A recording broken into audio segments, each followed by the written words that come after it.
Assalamualaikum warahmatullahi wabarakatuh. Selamat pagi, selamat siang, selamat sore, selamat malam buat teman-teman semuanya, buat penonton yang menonton dimanapun, kapanpun.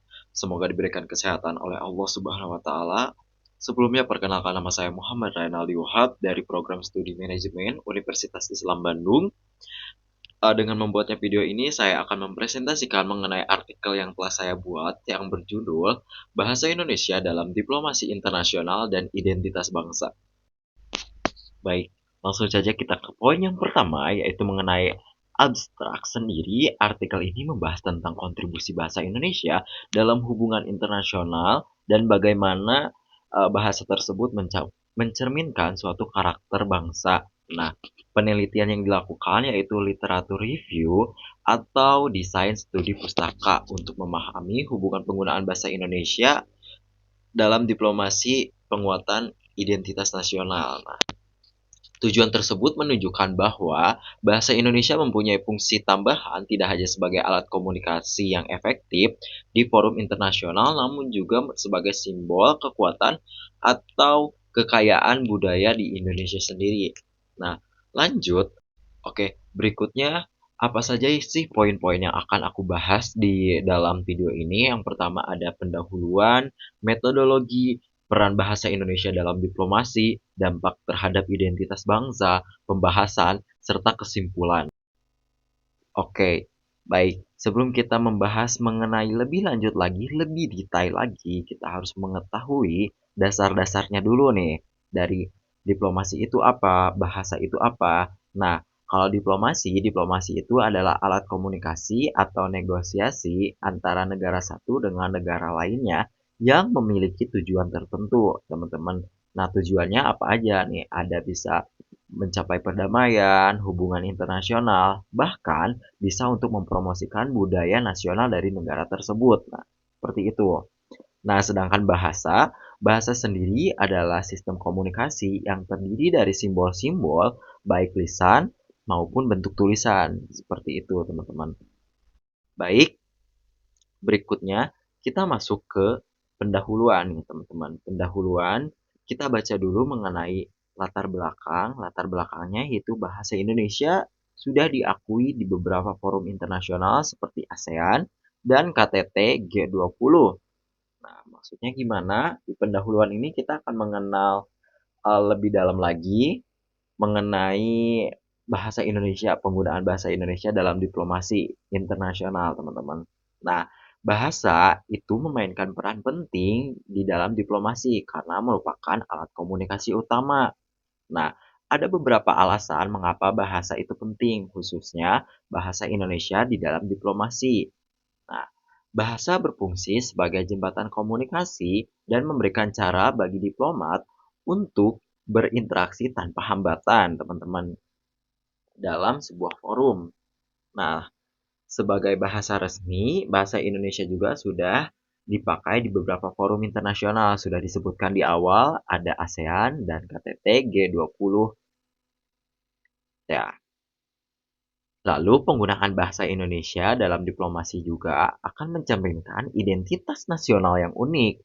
Bahasa Indonesia juga merefleksikan karakter bangsa dengan memperlihatkan kekayaan budaya serta prinsip-prinsip tradisional Indonesia kepada dunia.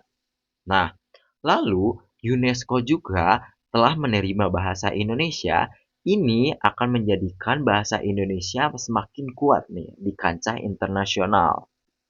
Seperti itu. Dan ini juga akan menciptakan kesempatan untuk berkolaborasi dalam sektor pendidikan, budaya, ilmu pengetahuan, dan mengajarkan bahasa Indonesia di negara-negara lain. Nah, seperti itu, teman-teman.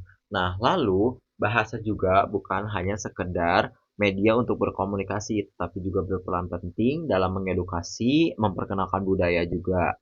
Dengan bahasa Indonesia, negara ini bisa menunjukkan keberagaman budaya, latar belakang sejarah, serta nilai-nilai kearifan lokal kepada seluruh dunia yang pada gilirannya menciptakan kesempatan untuk berkolaborasi di dalam sektor budaya, teman-teman. Nah, di era globalisasi ini, bahasa memiliki fungsi yang signifikan dalam diplomasi ekonomi. Nah, bahasa Indonesia berperan sebagai instrumen krusial untuk memfasilitasi kerjasama dalam perdagangan dan investasi di negara-negara lain. Keterampilan komunikasi yang baik dan dalam bahasa ini memberikan keuntungan bagi Indonesia dalam menarik investasi serta membangun kemitraan bisnis di global, teman-teman. Nah, baik, yang berikutnya adalah tujuan penelitian di mana kita baca dulu di atas. Di era globalisasi, bahasa Indonesia juga harus bersaing dengan budaya lain yang sudah memiliki tempat kuat di arena internasional. Nah, kita akan bahas lebih detail lagi mengenai peluang bahasa Indonesia juga di kancah internasional. Nah, dalam diplomasi di kancah internasional pastinya akan menghadapi tantangan, teman-teman. Nah, yaitu di mana penggunaan bahasa Inggris menjadi hambatan utama bagi penggunaan bahasa Indonesia dalam konteks diplomasi dan komunikasi internasional. Nah, sebagai bahasa yang dominan di berbagai forum, bahasa Inggris tentunya dapat menghalangi diplomat dan profesional bisnis yang tidak menguasainya sehingga mengurangi efektivitas dalam komunikasi, teman-teman. Nah, itu adalah suatu itu adalah salah satu tantangan dalam diplomasi internasional. Nah, di samping itu, ada kekurangan fasilitas pendidikan yang mendukung pengajaran bahasa Indonesia di luar negeri, juga masalah-masalah lainnya. Nah, tetapi Indonesia mempunyai program. Salah satu programnya adalah Bahasa Indonesia bagi Penutur Asing atau bisa disingkat BIPA. Nih, teman-teman pasti pernah mendengar nih mengenai BIPA ini. Baik, yang berikutnya adalah ada metodologi di mana analisis ini menggunakan metode literatur review atau desain studi pustaka. Jadi studi ini menyelidiki dan menganalisis potensi bahasa Indonesia di panggung global serta peluang dan hambatan yang akan dihadapinya seperti itu. Dan itu adalah metodenya yang akan digunakan dan mengacu pada jurnal-jurnal yang relevan seperti buku, website, dan lain-lain. Baik, langsung saja lanjut kita ke poin yang berikutnya, yaitu mengenai hasil penelitian di mana peran bahasa Indonesia di dalam diplomasi. Ini dibagi menjadi 3 poin. Yang pertama bahasa Indonesia di ASEAN, yang kedua di PBB, dan yang ketiga di G20. Poin yang pertama yang akan kita bahas yaitu bahasa Indonesia di ASEAN. Kita sudah tahu bahwasanya Indonesia adalah salah satu pendiri ASEAN. Nah, ini menjadikan posisi yang sangat kuat bagi Indonesia di mana untuk kerjasama serta diplomasi di ASEAN. Nah, seperti itu. Nah, tak hanya itu, ini juga akan menjadikan Indonesia sebagai salah satu penggerak di bidang ekonominya, di mana kita sudah tahu bahwasannya di ASEAN tuh ada yang namanya Masyarakat Ekonomi ASEAN atau disingkat dengan MEA. Nah, ini tuh menjadi salah satu faktor utama juga yang menjadikan penggunaan bahasa Indonesia di ASEAN begitu kuat. Nah, lanjut kita ke poin yang kedua, yaitu penggunaan di PBB. Kita sudah tahu bahwasannya UNESCO sudah menetapkan bahasa Indonesia di PBB ini nih. Untuk tanggalnya yaitu pada tanggal 20 November 2023, UNESCO menetapkan bahasa Indonesia sebagai bahasa resmi ke-10 di PBB dan bergabung dengan bahasa lain seperti bahasa Inggris, Perancis, Arab, Rusia, Mandarin, Spanyol, Hindi, Italia, dan Portugis. Ini merupakan langkah signifikan menuju peningkatan penggunaan bahasa Indonesia dalam konteks internasional, tetapi juga menunjukkan peran penting dalam mendorong perdamaian sosialisasi global. Nah, setelah pengakuan ini tuh, pemerintah Indonesia harus menerjemahkan dokumen resmi ke UNESCO ke bahasa Indonesia dan menyediakan penerjemah untuk sidang yang berbicara dalam bahasa Indonesia. Ini terdiri dari konstitusi UNESCO dan dokumen penting lainnya, serta menurut Kepala Badan Pembangunan dan Pembinaan Bahasa Kemendikbudristek, ini merupakan langkah pertama menuju internasionalisasi bahasa Indonesia. Dengan adanya kewajiban ini, penggunaan bahasa Indonesia di forum internasional dapat meningkat serta memperkuat identitas bangsa.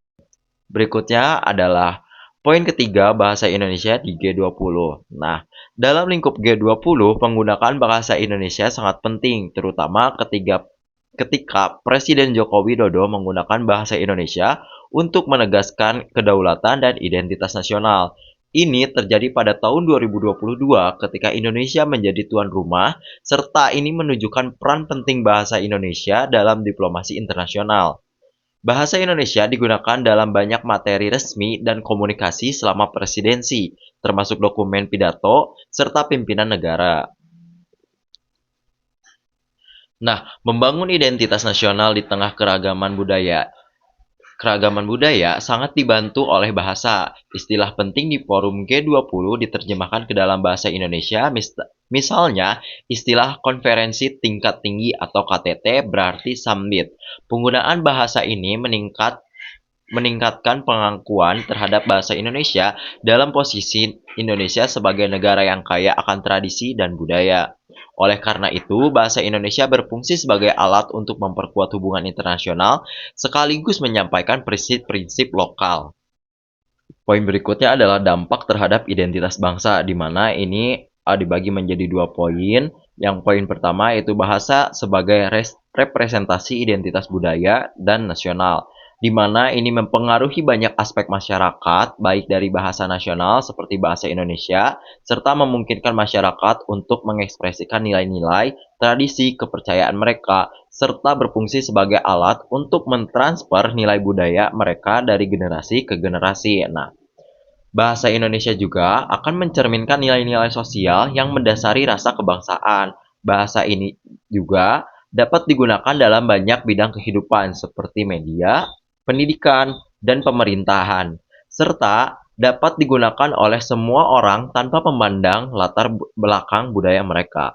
Poin kedua yaitu pengaruh penggunaan bahasa Indonesia terhadap citra Indonesia di mata dunia.